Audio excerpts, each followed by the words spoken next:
এই সিরিজ নিয়ে যেই শঙ্কাটা বিসিবি কর্মকর্তারা করছেন সেটা হয়তো সত্যি হতে পারে যে এই সিরিজটি আবারও স্থগিত হয়ে যেতে পারে সেই ভিড়বাসের যাত্রীটির মতন। খেলাধুলাকে আসলে সবাই দাবার গুটি সাজিয়ে এটাকে দিয়েই আসলে রাজনীতি করছে। আগামী বছর আসলে এশিয়া কাপ ক্রিকেট আছে এবং তার আগে এই বছর সাব চ্যাম্পিয়নশিপ ফুটবল আছে। দুইটা আই ক্যাচিং টুর্নামেন্ট আমাদের বাংলাদেশের জন্য। ভারত দল এই মুহূর্তে শ্রীলঙ্কায় আছে, তারা কি বাংলাদেশে আসবে নাকি তাদের দেশে ফেরত যাবে? আপনার কি মনে হচ্ছে সবকিছু দেখে? না, সবকিছু দেখে মনে হচ্ছে আসলে সিরিজটার অবস্থা এমন হয়ে গেছে, আপনি যেটা বলছিলেন যে গত বছর খেলার কথা ছিল অগাস্টে, এখন সেপ্টেম্বরে খেলার কথা, কিন্তু এখনো অনিশ্চিত।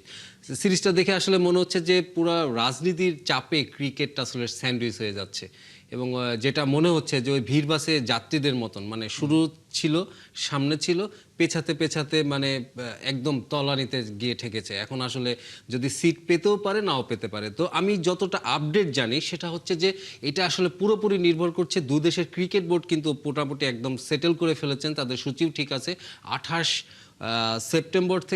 অগস্ট থেকে সেপ্টেম্বরের 15 তারিখ পর্যন্ত 5টি ওয়ানডে হওয়ার কথা, সবগুলোই মিরপুরে হওয়ার কথা, কিন্তু সব কিছু ঠিকঠাক আছে। যেটি ঠিক নেই সেটি হচ্ছে সম্মতি। ভারতীয় ক্রিকেট বোর্ড, আমরা যতটা জানি ওদের মিডিয়াতে এসেছে, ভারতীয় ক্রিকেট বোর্ড তাদের সরকারের কাছে, পররাষ্ট্র মন্ত্রণালয়ের কাছে ছাড়পত্র চেয়েছে এবং ভারতীয় পররাষ্ট্র মন্ত্রণালয় বাংলাদেশ পররাষ্ট্র মন্ত্রণালয়ের কাছে এরকম একটা ছাড়পত্র চেয়েছে যে আপনারা এই সিরিজটা যে খেলতে যাবে ভারতীয় ক্রিকেট দল, সেখানে তাদের নিরাপত্তা এবং আপনারা যেটা আয়োজন করতে চান সেরকম একটা আমাদের পরিবর্তন দেন। তো এখনো পর্যন্ত এখানে এই অবস্থানটা আছে। আমার মনে হয় যে আজকে আমাদের প্রধানমন্ত্রী তারেক রহমানের সঙ্গে ভারতীয় রাষ্ট্রদূত ত্রিবেদীর একটি বৈঠক আছে। এই বৈঠকটি ভীষণ গুরুত্বপূর্ণ সব দিক থেকে। এটা আসলে রাজনীতি এবং ক্রিকেটের ব্যাপারটাও চলে আসবে এখানে হয়তোবা, এবং সেখানে আমরা জানি যে আমাদের প্রধানমন্ত্রী আমন্ত্রিত রয়েছেন ভারতে যাওয়ার একটা সম্মেলনে। বিমস্টেকের প্রধান হয়ে আসলে তাকে আমন্ত্রণ পত্রটা জানানো হয়েছে, ব্রিক্সের একটি সম্মেলনে। সেখানে যদি আমাদের প্রধানমন্ত্রী যাওয়ার জন্য সম্মত জ্ঞাপন করেন তাহলে হয়তো পুরো সবকিছু আবার আগের মতন মানে নর্মাল হয়ে আসতে পারে। নর্মাল হয়ে আসতে পারে মানে সিরিজটা চালু হতে পারে। আর যদি এটা ঠেকে যায়, আমাদের প্রধানমন্ত্রী যদি না যান, তাহলে হয়তো এই সিরিজ নিয়ে যেই শঙ্কাটা বিসিবি কর্মকর্তারা করছেন সেটা হয়তো সত্যি হতে পারে যে এই সিরিজটি আবারও স্থগিত হয়ে যেতে পারে সেই ভিড়বাসের যাত্রীটির মতন। আমার মনে হয় এখানে যেই ব্যাপারটি রয়েছে, এই সিরিজটি শুধু এই সিরিজটির জন্য না, এর সঙ্গে অনেক কিছু জড়িত রয়েছে। আপনি জানেন সজীব, আগামী বছর কিন্তু আমাদের এখানে এশিয়া কাপ আছে ক্রিকেটের, সেখানে আমরা হোস্ট।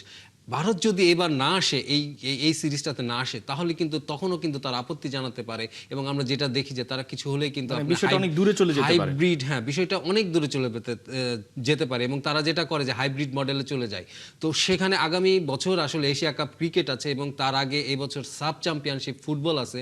দুইটা আই ক্যাচিং টুর্নামেন্ট আমাদের বাংলাদেশের জন্য এবং একটা বৈশ্বিক ইভেন্ট। তো সেইখানে কিন্তু ভারত যদি এই সিরিজটাতে না আসে, তাহলে কিন্তু তারা পরবর্তীতে এইটার ইফেক্টটা ওইখানেও পড়তে পারে। আমি বলতে চাচ্ছি যে আসলে জলটা অনেক দূরে গড়িয়ে যেতে পারে। তো সেটা আসলে দুই দেশের সরকার, আমি জানি না তাদের এইটা আসলে, যে আমরা খেলাধুলার মানুষ অতটা জানি না, তবে আমার মনে হয় আমরা আশা করতে পারি যে আজকে প্রধানমন্ত্রীর সঙ্গে যে বৈঠকটি হবে সেখান থেকে একটা গ্রিন সিগন্যাল আসতে পারে এবং তার পরবর্তীতে কিন্তু এই সিরিজটা আমরা যেটা আশা করছি যে কোহলিরা কিন্তু আসতে পারে এই সিরিজটা খেলতে। আপনি যেটা বলছিলেন যে দুই দেশের ক্রিকেট বোর্ড আসলে সম্মতি রয়েছে, তারা নিজেরা সিরিজটা খেলতে চায়।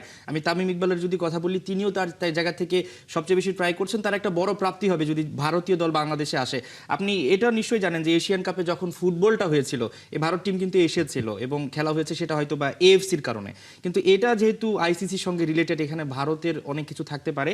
আমি যদি একটু এভাবে বলি, আমরা যেটা সোশ্যাল মিডিয়াতে দেখছি যে 5 আগস্ট কিছুদিন আগে যেই একটা সম্মেলন হলো, তার আগ পর্যন্ত নাকি সবকিছু ইতিবাচক ছিল, তারপর থেকে এটার একটা প্রভাব পড়ছে, যেটা আমরা সোশ্যাল মিডিয়ার মাধ্যমে জানতে পারছি। আপনার কি মনে হয়? না, এটা তো অবশ্যই, এটা এবং দুই দেশের আমরা যদি পররাষ্ট্র মন্ত্রণালয়ের বক্তব্যগুলো দেখি, বাংলাদেশ পররাষ্ট্র মন্ত্রণালয় থেকে ফেসবুকে যে বিবৃতিটা দেওয়া হয়েছে দিল্লির ওই শেখ হাসিনার ওই বৈঠকের পরে, তারপরে কিন্তু পরিষ্কার হয়ে যায় যে বাংলাদেশ সরকারের স্ট্যান্ডটা কোথায় আসলে আছে এবং রাজনৈতিক মাঠে চলে গেছে এই পুরো ব্যাপারটা।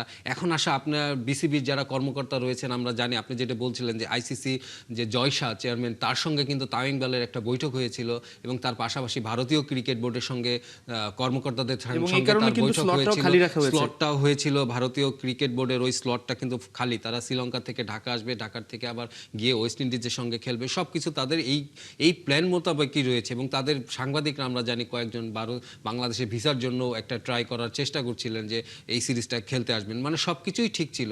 কিন্তু যেটা বললাম যে অনেক কিছু আসলে আমরা খেলাধুলার মানুষ, আমরা বাইরে থেকে ওইগুলা বুঝবো না রাজনীতি কতটা, তবে আপাত দৃষ্টিতে প্রভাব পড়ছে আপাত দৃষ্টিতে কিন্তু এটা একদম সাদা চোখেই দেখা যাচ্ছে যে সবকিছুই হচ্ছে। আপনি দেখেন আমার মানে আপনি যদি দেখেন যে সবকিছু কিন্তু হচ্ছে, আমাদের ইলিশ যাচ্ছে, ওদের তেল আসছে, ডাল আসছে, ইভেন ওদের ট্যুরিস্ট ভিসাটাও ভিসাটাও খুলে গেছে। শুধুমাত্র খেলা নিয়ে আসলে আমরা অনিশ্চয়তায় থাকি। এবং এই খেলাধুলা, যেটা আমি বলতে চাচ্ছিলাম যে আপনি এই খেলাধুলার মাধ্যমেই কিন্তু চীন এবং আমেরিকা 70-এর দশকে আমরা যেটা জানি যে পিং পং কূটনীতিক, তারা কিন্তু এই যে টেবিল টেনিস দল পাঠিয়ে কিন্তু দুই দেশের সম্পর্ক উষ্ণ করেছিল।